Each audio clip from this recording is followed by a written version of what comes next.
Recording in progress.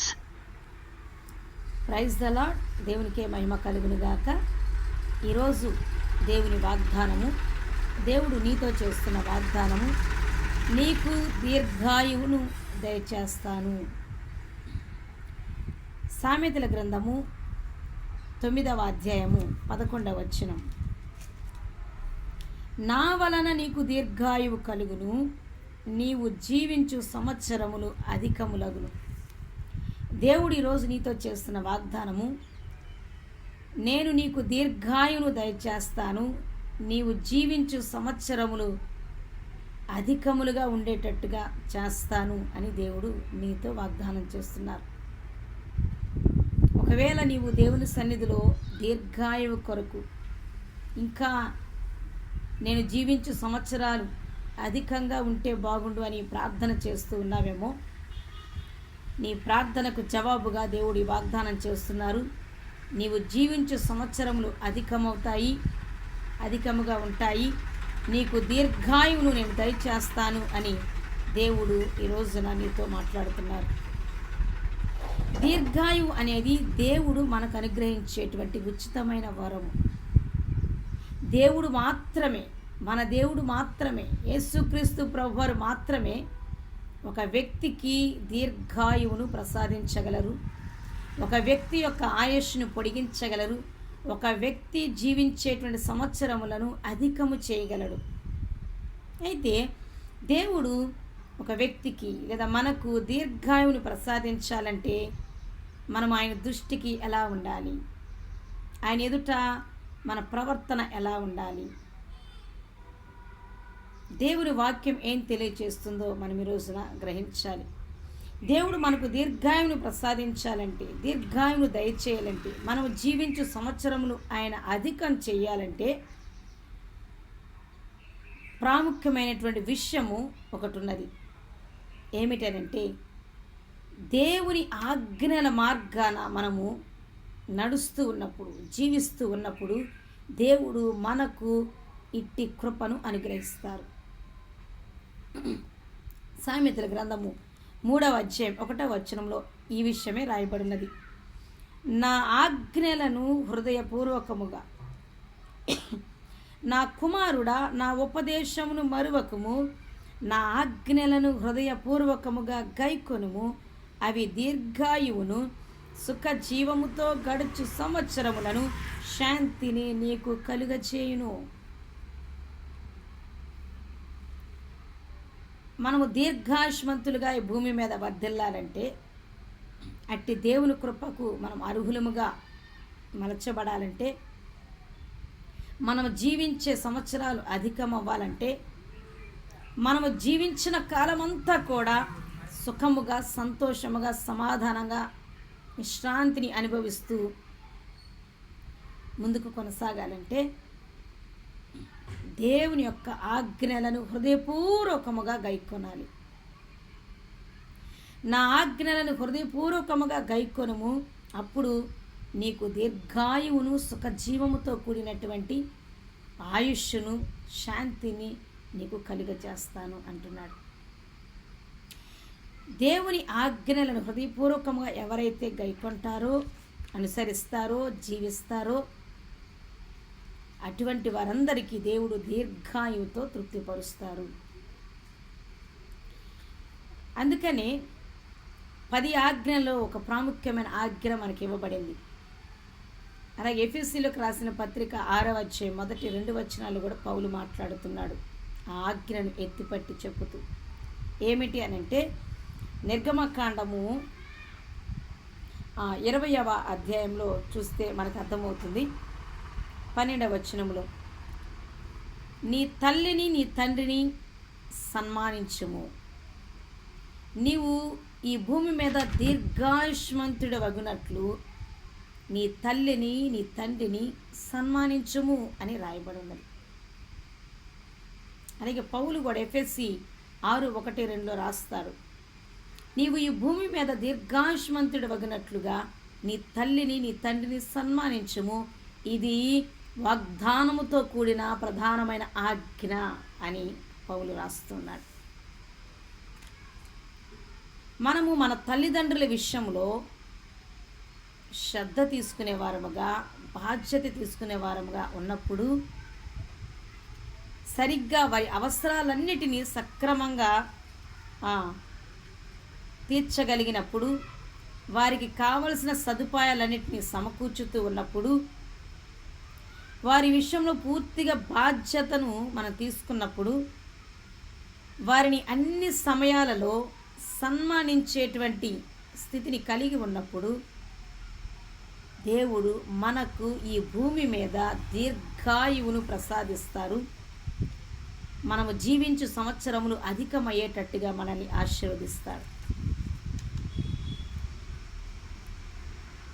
అలాగే దేవుని వాక్యంలో మనం గమనించినట్లయితే ఒక భక్తుడు దేవుని సన్నిధిలో ఈ విధంగా ప్రార్థన చేస్తూ ఉన్నాడు. కీర్తనలు 21:4 మనం చూస్తే దావీదు అనేటువంటి భక్తుడు దేవుని సన్నిధిలో ప్రార్థన చేస్తున్నాడు. నాకు ఒక వరము ప్రసాదించు అని దేవుణ్ణి అడుగుతున్నాడు. సామెతలు 21:4 ఆయుష్షు నిమ్మని అతడు నిన్ను వరమడుగగా నీవు దానిని అతనికి అనుగ్రహించి ఉన్నావు. సదాకాలము నిలుచు దీర్ఘాయువు నీవు దయచేసి ఉన్నావు.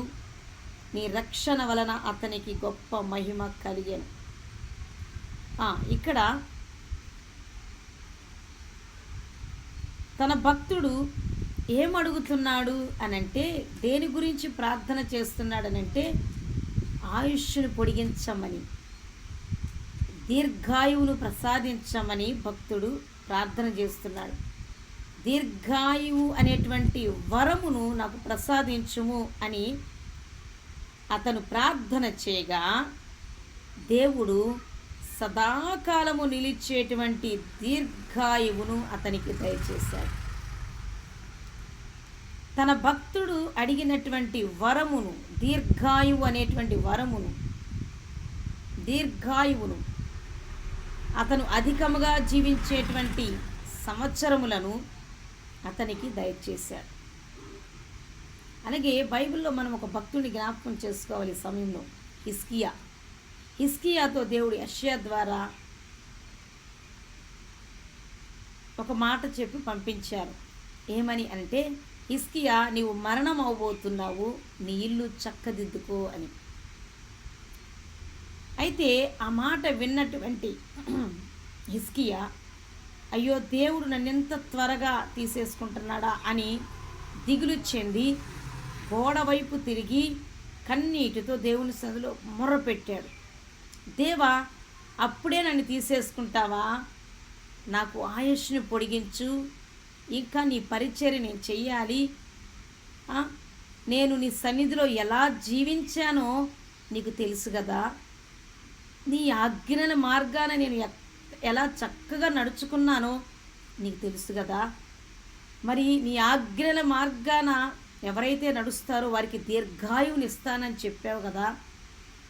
మరి నాకు ఇప్పుడే మరణం అని చెప్తున్నావు అని దేవుని సన్నిధిలో ప్రార్థన చేసినప్పుడు, దేవుడు నీవు మరణమవుతావు అని చెప్పిన హిజ్కియా చేసిన ప్రార్థనను ఆలకించి అంగీకరించి వెంటనే మరల యెషయాను హిజ్కియా దగ్గరికి పంపించి ఏమన్నారు అనంటే, హిజ్కియా, నీ ప్రార్థన నాకు వినబడినది, నీ ప్రార్థనను నేను అంగీకరించి ఉన్నాను. ఇంకా నీవు జీవించే సంవత్సరములు అధికమయ్యేటట్టుగా దేవుడు చేయబోతున్నాడు. 15 సంవత్సరాలు నీకు ఆయుష్ను దేవుడు పొడిగిస్తున్నాడు అని చెప్పాడు.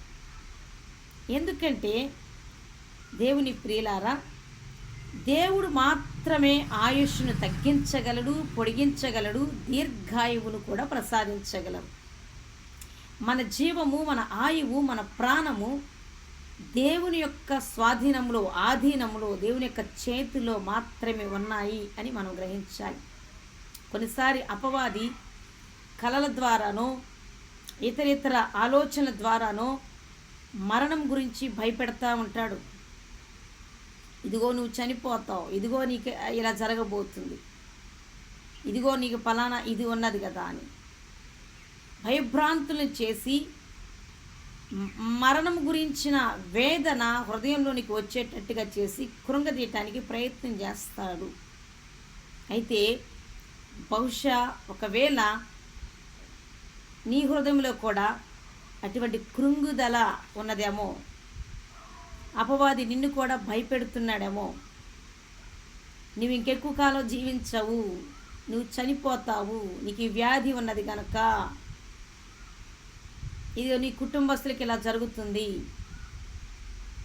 అని కలల ద్వారా కానీ ఇతరితర ఆలోచన ద్వారా కానీ అపవాది నిన్ను భయపెట్టడానికి ప్రయత్నం చేస్తుంటే, నీవు అవబోతున్నావు అనేటువంటి ఈ యొక్క ఆలోచనలను వాడు తీసుకొస్తూ ఉంటే, ఈ రోజున దేవుడే నీతో సూటిగా మాట్లాడుతున్నాడు. నీ జీవము, నీ ఆయువు, నీ ప్రాణము నా చేతిలో ఉన్నది, నా కుమార్తె, నా కుమారుడా అని. నా కుమారుడా, నా కుమార్తె, నేను నిన్ను దీర్ఘాయువుతో తృప్తిపరచాలనుకుంటున్నా. ఒకవేళ ఇక్కడ భక్తుడు అడిగినట్లుగా నాకు ఆయుష్ని పొడిగించు ప్రభువా, అప్పుడే నాకు మరణం రాకూడదు, నేను జీవించాలి, ఇంకా నీ కొరకు నేను సేవ చేయాలి, ఇంకా నేను ముందుకు కొనసాగాలి, ఇంకా నా పిల్లల విషయంలో ఈ కార్యాలు చూడాలి, నాకు దీర్ఘాయువుని ప్రసాదించు, నేను జీవించు సంవత్సరంలో అధికమయ్యేటట్టుగా నన్ను ఆశీర్వదించు అని ఒకవేళ ఎవ్వరికీ చెప్పుకోలేక నీ ఆవేదనను ప్రార్థన రూపంలో దేవునికి తెలియచేస్తున్నవేమో, నీ హృదయంలో కోరిక ఉన్నదేమో. దేవుడు నీ హృదయ అంతరంగాన్ని చూశారు, నువ్వు చేసిన ప్రార్థనను విన్నారు, అంగీకరించారు. ఈరోజు దేవుడు నీతో మాట్లాడుతున్నారు. నేను నీకు దీర్ఘాయువును దయచేస్తాను, నీవు జీవించు సంవత్సరములు అధికమయ్యేటట్టుగా నేను చేస్తున్నాను అని దేవుడు నీతో ఈరోజున ఈ శ్రేష్టమైన అనేటువంటి వరముతో కూడిన వాగ్దానము నీతో చేస్తున్నాడు. ఏ పరిస్థితిలో కలలను బట్టి, ఆలోచనలను బట్టి నీవు భయపడవద్దు. అపవాది దగ్గర నుంచి వస్తున్నటువంటి ఆలోచనలను బట్టి నీవేమాత్రము దిగులు పడవద్దు, జడియవద్దు, భయపడవద్దు. దేవుడు ఈరోజు నీతో చేస్తున్న వాగ్దానము మాత్రమే గట్టిగా పట్టుకో. ఈ వాగ్దానము దాటి, ఈ దేవుని మాటను దాటి నీ యొద్దకు మరణము రానే రాదు, ఏ అపాయము నీ గుడారమును సమీపించదు. హల్లెలూయా. ఈ రోజున దేవుని యందు విశ్వాసం ఉంచాల్సిందిగా దేవుని పేట మనవి చేస్తున్నాను. అలాగే అబ్రహాము కూడా దేవుని ఆజ్ఞల మార్గాన చక్కగా నడిచినప్పుడు, దేవుని ఆజ్ఞలను హృదయపూర్వకముగా అనుసరించినప్పుడు, అట్టి రీతిగా జీవించినప్పుడు దేవుడు అబ్రహాముకు కూడా దీర్ఘాయువును ప్రసాదించి అతనిని తృప్తిపరిచినట్లుగా ఆదికాండము 25:7-8 వచనాల్లో క్లియర్గా రాయబడి ఉన్నది. నేను చదువుతున్నాను, జాగ్రత్తగా వినండి. అబ్రహాము బ్రతికిన సంవత్సరములు 175. అబ్రహాము నిండు వృద్ధాప్యమునకు వచ్చిన వాడై మంచి ముసలితనమున ప్రాణము విడిచి మృతి పొంది తన పితరుల యొద్దకు చేర్చబడెను. అబ్రహాము దేవుని ఆజ్ఞల మార్గాన ఇష్ట ప్రకారంగా నడిచాడు, జీవించాడు, దేవునికి ఇష్టడిగా జీవించాడు. దేవుని ఆజ్ఞల మార్గాన్ని ఎవరైతే నడవడానికి ఇష్టపడతారో, ఆసక్తిని కనపరుస్తారో వారు దేవుని హృదయాన్ని సంతోషపరుస్తారు, దేవునికి ఇష్టలుగా ఉంటారు. దావీదు దేవునికి ఇష్టడిగా ఉన్నాడు, దేవుని ఆజ్ఞల మార్గాన్ని నడవటానికి ఇష్టపడ్డాడు, దేవుని చిత్తం నెరవేర్చడానికి ఇష్టపడ్డాడు. హిజ్కియా కూడా దేవుని ఆజ్ఞల మార్గాన్ని నడిచినందున అతను చేసిన ప్రార్థనను దేవుడు అంగీకరించాడు. ఈ రోజున నీవు, నేను, మనందరము కూడా దేవుని దృష్టికి ఇష్టలముగా, ఆయన హృదయాన్ని సంతోషపెట్టాలి, ఆయన హృదయానుసారులుగా మార్చబడాలి అనంటే ఇటు దీర్ఘాయువు అనేటువంటి వరమును మనము పొందుకోవాలి దేవుని యొద్ద నుంచి. అంటే ఖచ్చితంగా మనం చేయాల్సినటువంటి ఒకే ఒక పని, దేవుడు కోరుకుంటున్నది నీ యొద్ద నుంచి, నా యొద్ద నుంచి ఏమిటి అని అంటే, నా ఆజ్ఞలను హృదయపూర్వకముగా గైకొనండి అని. కాబట్టి దేవుడు మనకి ఏమి ఆజ్ఞాపించిన ఆ 10 ఆజ్ఞలే కాదు, దేవుడు మనతో చెప్పిన ప్రతి మాటను, మన దగ్గరకు వచ్చిన ప్రతి వాక్యమును దేవుని చిత్తానుసారంగా జీవించడానికి ఇష్టపడినట్లయితే దేవుడు అబ్రహాముకు, హిజ్కియాకు, దావీదుకు ఇచ్చిన కృప, అనుగ్రహించిన దీర్ఘాయు అనేటువంటి వరమును మనకు కూడా ప్రసాదిస్తానని ఈ రోజున వాగ్దానం చేస్తున్నారు. అట్టి కృప, అటువంటి దీర్ఘాయువు, మంచి వృద్ధాప్యం వరకు జీవించేటువంటి కృప దేవుడు వింటున్న నీకు, మనకు అనుగ్రహించునుగాక. ఆమేన్. దేవుని యొక్క కృప మీకు తోడై ఉండునుగాక. God bless you.